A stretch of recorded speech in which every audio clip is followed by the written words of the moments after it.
Dyshoj shumë të një grup sportistësh, ata nuk mund të shpëtojnë nga përgjegjësia duke hequr një trajner. Kam falur dhe kam toleruar vlerat sportive, por tashmë mendoj për moral të dyshimt. Kështu ka deklaruar para pak çastesh presidenti i Flamurtarit, Shpëtim Gjika, njeriu i cili ka qëndruar më shumë se kushdo tjetër pranë kësaj skuadre.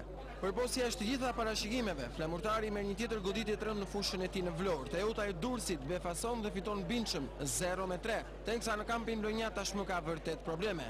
Trajneri Memushi, fill pas ndeshjes ka kërkuar me njërë largimin e tij nga detyra dhe presidenti Gjika pranon këtë vendim të Memushit, duke e vlerësuar moralisht për punën e tij, si trajnerin që pasi e mori ekipin në një gjendje delikate arriti t'i kthejë Vlorës kupën e Shqipërisë pas shumë vjetësh, por kriza prek tjetër aneks.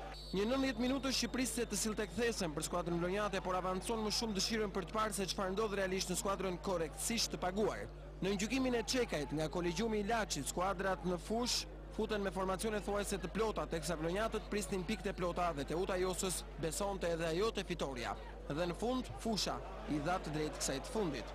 Ndeshja do të nisë shpejt për të dyja skuadrat, teksa vret një lloj presioni dhe nga miqt për të avancuar para. Dhe vendasit goditen që në të 7 minutë, Hodo merr një cross nga Hyseni, administron topin dhe njëherë godet pranë shtyllës së djathtë Pingule, duke mos lënë asnjë hapësirë evitimi për Moçkën, gol 0-1. Teuta shënon, pankina vlonjate rrit dozat e kërkesës për të reaguar nga ekipi. Minuta e 19, Guga gjuan nga distanca por pret portieri Dursak Vashaku. Tenton Mile në minutën e 21, topi devijohet nga Guga. Tenton më pas Junior, sërish për Flamurtarin, por Vashaku është vigjilent dhe nuk lejon gol. Vjen momenti knockdownit për skuadrën vendase. Moçka bëhet protagonist i golit të dytë teksa ndryrja e tij nuk do të mjaftoj as pak. 0-2, stadiumi nuk po merr vesh se çfarë po ndodh, por duket se vlonjatët nuk duan të dorëzohen. Teuta kërkon të administrojë golat. Minuta e 39, Gjukic pason për Sakajn, ky fundi gjuan pret Vashaku. Pjesa e parë mbyllet në disavantazhin e rënd Flamurtarit 0-2. Pjesa e dytë do të regjistrojë në portën e Flamurtarit jo Moçkën, por Xhelilin.